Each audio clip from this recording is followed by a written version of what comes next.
আজ ভোরবেলায় ঝিরিঝিরি অনেকটাই বৃষ্টি পড়ছিল, ঠিক সেই কারণে আমরা সবাই মিলে ঠিক করেছিলাম বিরিয়ানি করব।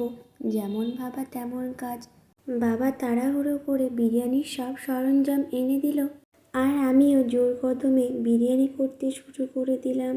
আর এইদিকে অনেকটাই কিন্তু মেঘলা মেঘলা করছে, তাও আমি ছাদের ওপরে রান্না করছি, কারণ আমাদের উনুনটা ছাদের উপরেই রয়েছে।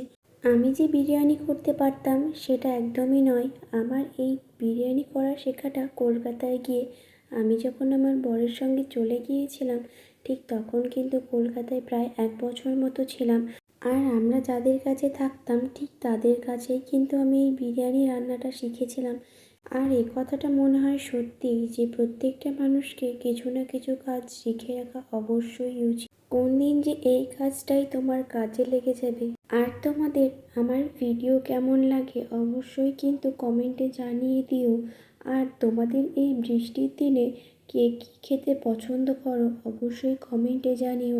বর এবং আমি দুজনেই কিন্তু বিরিয়ানি খেতে প্রচুর পছন্দ করি, এই জন্য বছরে 3 থেকে 4 বার অবশ্যই বিরিয়ানি আমাদের বাড়িতে হবে। তোমাদের কী পছন্দ অবশ্যই কমেন্টে বলো।